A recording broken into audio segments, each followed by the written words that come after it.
ਇੱਕ ਦਿਨ ਗੁਜ਼ਰ ਨਾਮ ਦਾ ਇੱਕ ਲੋਹਾਰ ਸ੍ਰੀ ਗੁਰੂ ਅੰਗਦ ਦੇਵ ਜੀ ਦੇ ਦਰਬਾਰ ਵਿੱਚ ਆਇਆ। ਗੁਰੂ ਜੀ ਦੇ ਦਰਸ਼ਨ ਕਰਕੇ ਉਸਨੇ ਬੇਨਤੀ ਕੀਤੀ ਕਿ ਮਹਾਰਾਜ, ਅਸੀਂ ਲੋਕ ਸਾਰਾ ਦਿਨ ਗ੍ਰਹਿਸਥ ਦੇ ਧੰਦਿਆਂ ਵਿੱਚ ਫਸੇ ਰਹਿੰਦੇ ਹਾਂ। ਤੁਹਾਡੇ ਪਾਸ ਰਹਿ ਕੇ ਸੇਵਾ ਕਰਨ ਦਾ ਸਾਨੂੰ ਸਮਾਂ ਨਹੀਂ ਮਿਲਦਾ। ਇਸ ਕਰਕੇ ਕੋਈ ਉਪਦੇਸ਼ ਦਿਓ ਜਿਸ ਨਾਲ ਸਾਡੀ ਵੀ ਕਲਿਆਣ ਹੋ ਜਾਵੇ।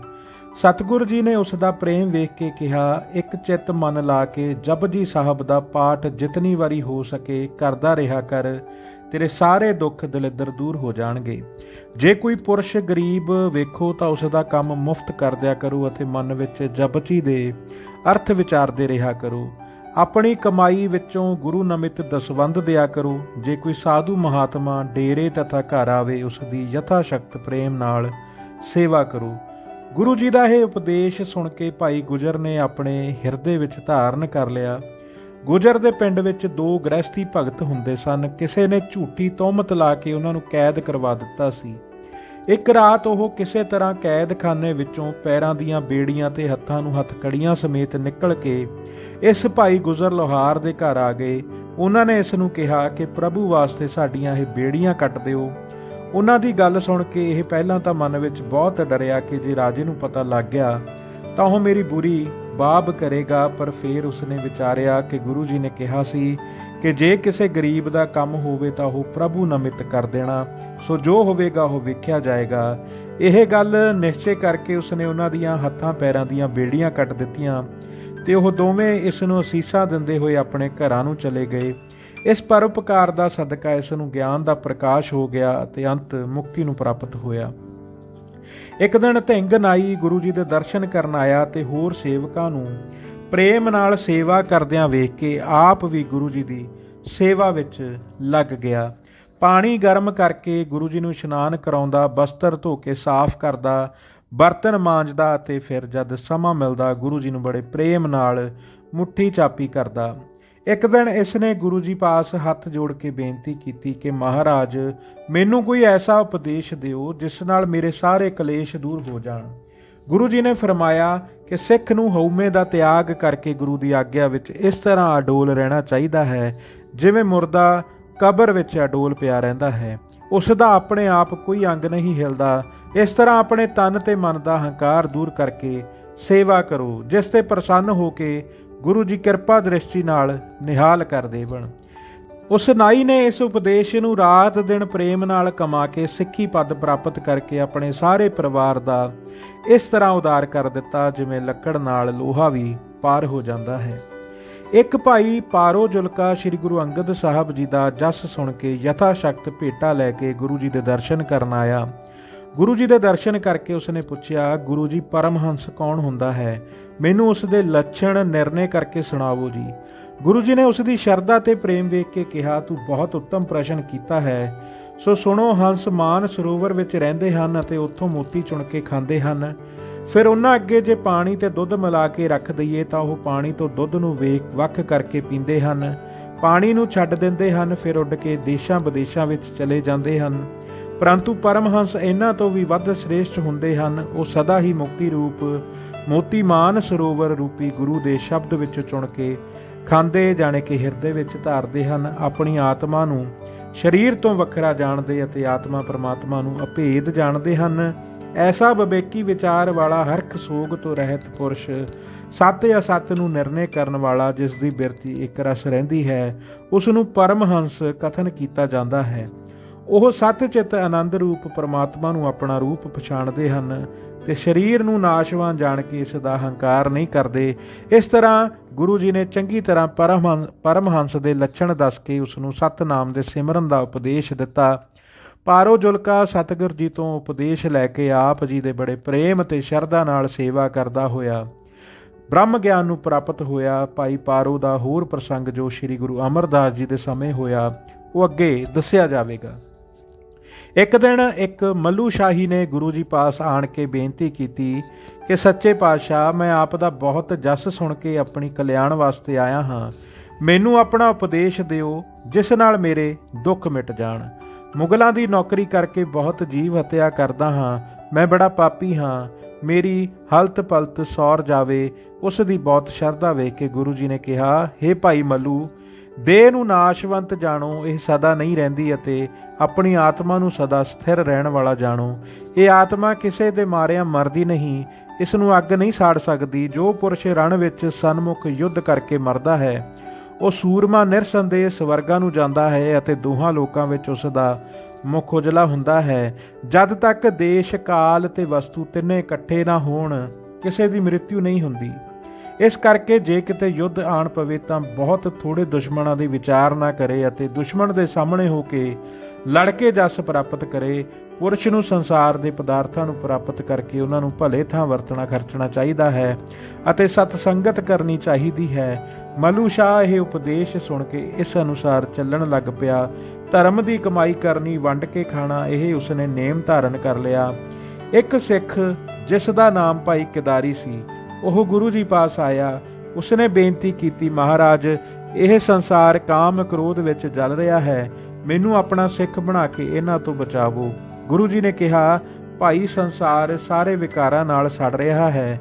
ਜਿਵੇਂ ਦਾਵਾ ਅਗਨੀ ਜੰਗਲ ਨੂੰ ਲੱਗੇ ਤਾਂ ਮ੍ਰਿਗ ਆਦਿ ਉੱਥੋਂ ਦੌੜ ਕੇ ਨਦੀ ਵਿੱਚ ਜਾ ਛਾਲ ਮਾਰਦੇ ਹਨ ਅਤੇ ਸੁੱਖ ਪ੍ਰਾਪਤ ਕਰ ਲੈਂਦੇ ਹਨ।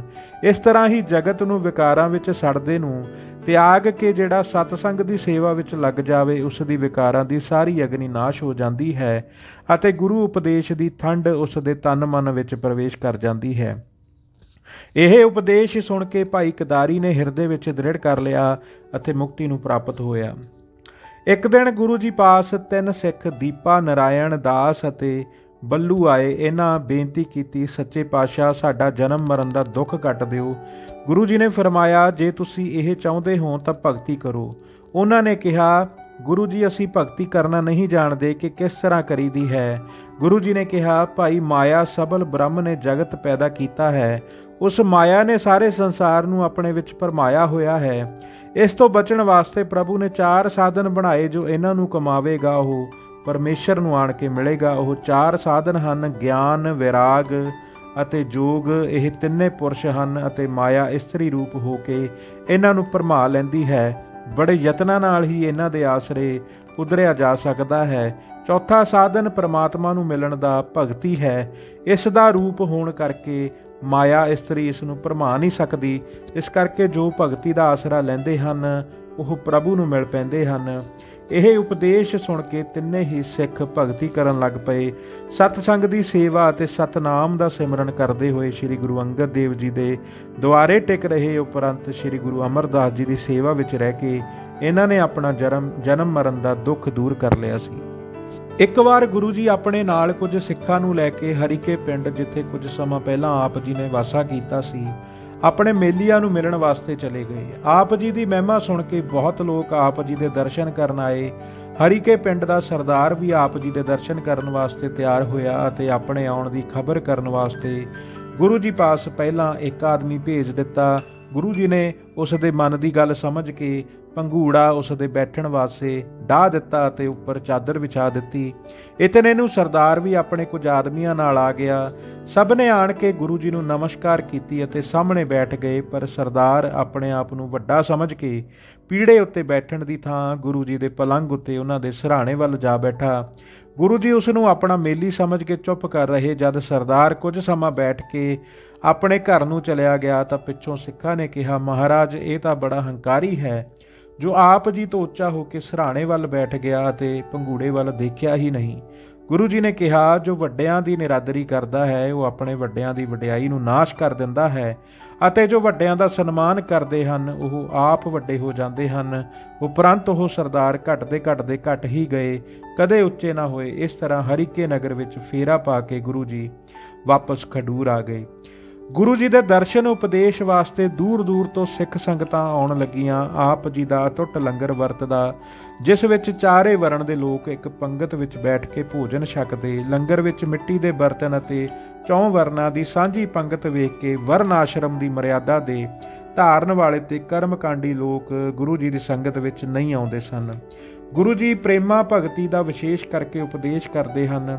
ਇੱਕ ਚੌਧਰੀ ਖਡੂਰ ਦੇ ਰਹਿਣ ਵਾਲਾ ਪ੍ਰੇਮਾ ਭਗਤੀ ਨੂੰ ਨਹੀਂ ਸਮਝਦਾ ਸੀ। ਉਹ ਰੋਜ਼ ਸ਼ਰਾਬ ਪੀਣ ਦਾ ਆਦੀ ਸੀ ਅਤੇ ਸ਼ਰਾਬ ਪੀ ਕੇ ਲੋਕਾਂ ਨੂੰ ਵੱਧ ਘੱਟ ਗੱਲਾਂ ਕਹਿੰਦਾ ਰਹਿੰਦਾ ਸੀ।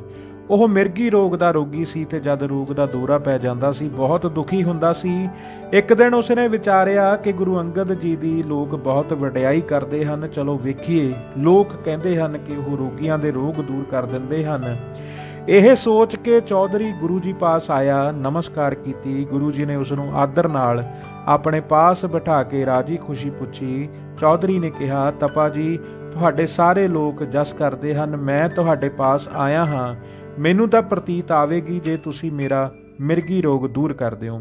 ਗੁਰੂ ਜੀ ਨੇ ਕਿਹਾ, ਚੌਧਰੀ, ਜੇਕਰ ਤੂੰ ਸ਼ਰਾਬ ਪੀਣੀ ਛੱਡ ਦੇਵੇਂ ਤਾਂ ਤੇਰਾ ਰੋਗ ਦੂਰ ਹੋ ਜਾਏਗਾ, ਪਰ ਜੇ ਤੂੰ ਸਾਡੀ ਆਗਿਆ ਨੂੰ ਉਲੰਘ ਕੇ ਫੇਰ ਸ਼ਰਾਬ ਪੀਏਗਾ ਤਾਂ ਮਿਰਗੀ ਰੋਗ ਤੈਨੂੰ ਫਿਰ ਲੱਗ ਜਾਵੇਗਾ, ਤੇਰੀ ਮੌਤ ਹੋ ਜਾਵੇਗੀ। ਚੌਧਰੀ ਇਹ ਬਚਨ ਸੁਣ ਕੇ ਸ਼ਰਾਬ ਨਾ ਪੀਣ ਦਾ ਪ੍ਰਣ ਕਰਕੇ ਘਰ ਨੂੰ ਚਲਿਆ ਗਿਆ। ਉਪਰੰਤ ਕਈ ਮਹੀਨੇ ਚੌਧਰੀ ਨੂੰ ਮਿਰਗੀ ਨਾ ਪਈ ਤੇ ਉਹ ਆਨੰਦ ਨਾਲ ਸੁੱਖ ਭੋਗਦਾ ਰਿਹਾ। ਇੱਕ ਦਿਨ ਬਹੁਤ ਕਾਲੀ ਘਟਾ ਆਈ, ਝੜੀ ਲੱਗ ਗਈ ਅਤੇ ਠੰਡੀ ਹਵਾ ਚੱਲਣ ਲੱਗ ਪਈ।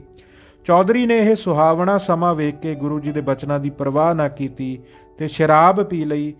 ਸ਼ਰਾਬ ਪੀ ਕੇ ਜਦ ਉਸ ਨੂੰ ਅਮਲ ਚੜਿਆ ਤਾਂ ਉਹ ਆਪਣੇ ਮਕਾਨ ਉੱਪਰ ਚੜ੍ਹ ਕੇ ਗੁਰੂ ਜੀ ਵੱਲ ਮੂੰਹ ਕਰਕੇ ਉੱਚਾ ਬੋਲ ਕੇ ਕਹਿਣ ਲੱਗਾ, ਤਪਾ ਜੀ, ਅੱਜ ਮੈਂ ਤੁਹਾਡਾ ਕਹਿਣਾ ਮੋੜ ਦਿੱਤਾ ਹੈ। ਐਸਾ ਬੂੰਦਾਬਾਂਦੀ ਵਿੱਚ ਮੈਂ ਇਸ ਦਾ ਆਨੰਦ ਮਾਣਨ ਤੋਂ ਰਹਿ ਨਹੀਂ ਸਕਦਾ।